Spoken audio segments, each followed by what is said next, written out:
चलचंचल आठगढ़ प्रसिद्ध बाबा धवलेश्वर पीठ बड़सिंहार बेश दर्शन देउछंती बाबा धवलेश्वर। श्रावण मासर द्वितीय सोमवार पर आठगढ़ प्रसिद्ध बाबा धवलेश्वर पीठ में काउड़िया भिड़ देखा मिली।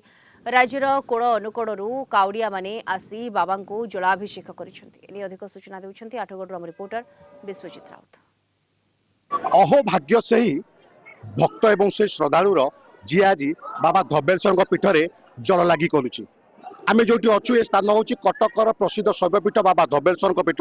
मु कैमेरा पर्सन कहि देखेबे किभली भाव आज जनगहली होती भक्त और श्रद्धालु मैंने कोण अनुकोणु ओडिशार कोण अनुकोणु हजार हजार संख्यार भक्त और श्रद्धालु मैंने आज छुट्टी आसछंती बाबा धवलेश्वर पीठ को जल लगी टे करने। आम सहित किसी माँ अच्छा सहित प्रथम कथा माँ कहे आज बाबा पाक आसले दर्शन कले जल लगी कले किभली लगुच कौन अनुभव?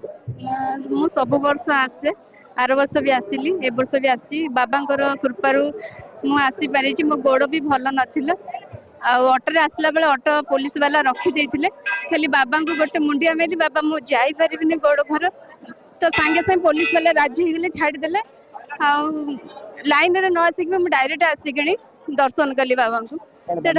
मन रे बहुत आशा अच्छी पिला छुआ संसार किंतु आज से स्वप्न मोर सत हो बाबा को डाकिले बाबा शुणती खुशी अनुभव कर मानसिक थिला मानसिक पूर्ण हलाडू कटक देवल साहेब खुशी लगला दर्शन करके बहुत खुशी लगला। आगुर के भाबितला जे प्रथम आसले ना ना आर वर्ष भी आसतले मु भी एठी के आसे ठाकुर बहुत विश्वास अच्छी कि जते चाहे कि जीवी असुविधा कि कौन कि भगवान मोर सुविधा कर दियंती जिते बड़े आसे मु सुविधार ठाकुर को दर्शन करके जाए ठाकुर मोर बेस विश्वास थी सब वर्ष पानी नहीं आसे। जय बाबा धवलेश्वर कला बलद को बाबा धड़ा कर जिते पादरे जिते बाटू आइले पादर थका लगे विश्वास रही श्रावण सोमवार देवदेव महादेव को जल लगे कोटि जन्मर पुण्य मिले। आम आज सब भाई मैंने सांग होकर आसु बाबा घर जल लगेलु पादर कौन थका लगुनि विश्वास रही बाबा धवलेश्वर। जय बाबा धवलेश्वर।